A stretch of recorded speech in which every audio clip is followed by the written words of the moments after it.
Assalamualaikum warahmatullahi wabarakatuh. Perkenalkan, nama saya Rahma dengan NIM 31221204.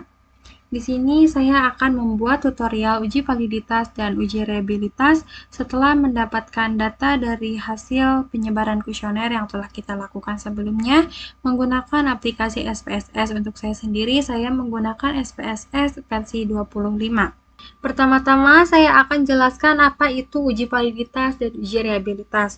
Uji validitas adalah suatu ukuran yang menunjukkan tingkat-tingkat kevalidan atau keabsahan suatu instrumen. Sebuah instrumen dapat dikatakan valid apabila mampu mengukur apa yang diinginkan atau dapat mengungkapkan data yang diteliti secara tepat. Uji reliabilitas digunakan untuk menguji keandalan suatu instrumen penelitian. Suatu kuesioner dikatakan andal jika jawaban seseorang terhadap pertanyaan adalah konsisten ataupun stabil dari waktu ke waktu. Kuesioner akan dikatakan valid dan reliable jika memenuhi persyaratan sebagai berikut. Yang pertama itu ada uji validitas. Kesatu, membandingkan nilai R hitung dengan R tabel.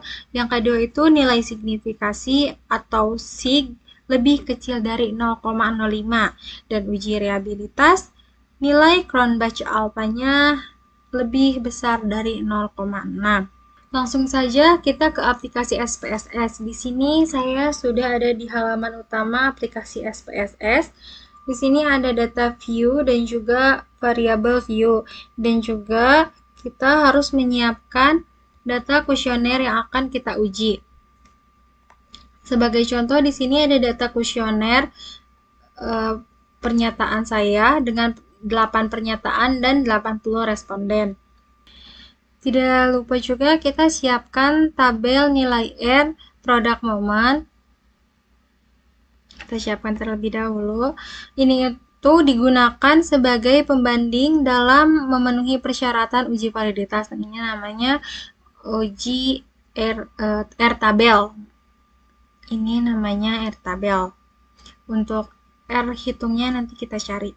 Kita siapkan data. Siapkan datanya. Kita copy dari pernyataan pertama sampai dengan total. Sampai seluruh responden ya.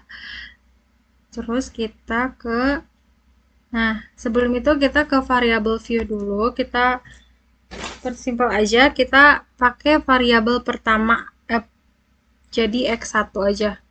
X1.1 karena X1 dengan pernyataan pertama, X1.2 dengan pernyataan kedua, X1.3 dengan pernyataan ketiga, X1.4 dengan pernyataan keempat, dan begitu pun dengan seterusnya ya. 5, X1.6, X1.7, X1.8. Ini sudah selesai semua, dan di bawahnya tidak lupa memasukkan total. Baik, sudah selesai. Kita ke data view, lalu copy paste yang sudah tadi kita copy. Kita lihat dulu apakah di sini ada 80 responden. Ada yang 80 responden ya. Lalu kita langsung klik analyze, lalu ke correlate, lalu ke bivariate. Lalu ini dari pernyataan pertama sampai total kita blok, pindahin ke variabel, dan yang correlation coefficient-nya ini yang persen jangan lupa dicentang. Lalu klik OK. Nah, ini adalah sudah otomatis muncul output yang tadi kita uji. Nah, di sini ada persen. Persen itu adalah nilai R hitung yang akan dibandingkan dengan R tabel, sedangkan sig atau signifikan itu adalah nilai signifikasi yang akan kita bandingkan dengan pernyataan tadi. Jadi di sini kita akan lihat dulu R tabelnya. Kita akan lihat R tabel karena tadi saya menggunakan responden 80 dan dengan tarif 5%. Jadi R tabelnya itu 0,220. Diingat lagi, R tabel 80 itu adalah dengan tarif signifikan 5% itu 0,220. Lalu kita ke SPSS lagi, ke data ini. Kita lihat di percent correlation-nya. Ini 746, berarti ini lebih dari 0,220. Begitupun dengan pernyataan kedua, 686. Hasilnya begitupun periksa yang lainnya. Kita periksa sampai pernyataan ke-8. Oke, semuanya valid ya. Dan cara yang kedua itu kita lihat sig-nya.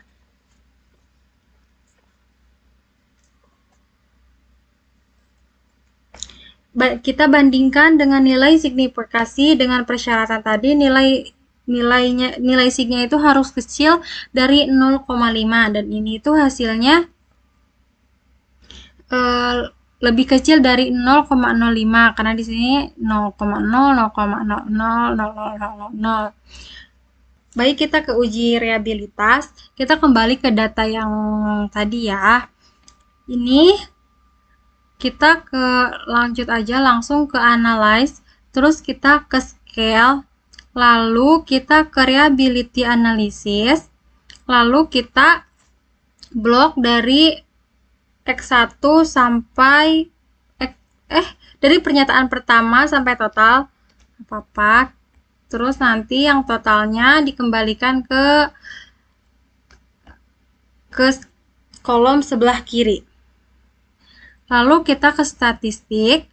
Terus yang scale if item delete-nya dicentang. Lalu kita continue dan modelnya itu harus alpha ya. Lalu oke. Dan ini adalah output dari uji reliabilitas. Di sini ada Cronbach alpha dan juga number of item. Cronbach alpha ini nilai yang akan kita bandingkan dengan pernyataan tadi. Dan si number of item ini adalah jumlah pernyataan tadi. Karena di persyaratan yang pertama tadi itu yang Cronbach alpha ini harus lebih dari 0,6. Jadi ini sudah reliable karena angkanya 0,888. Lebih besar dari 0,6.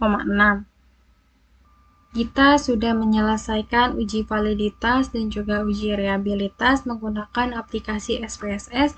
Terima kasih yang sudah menonton. Mohon maaf bila ada salah kata ataupun perbuatan.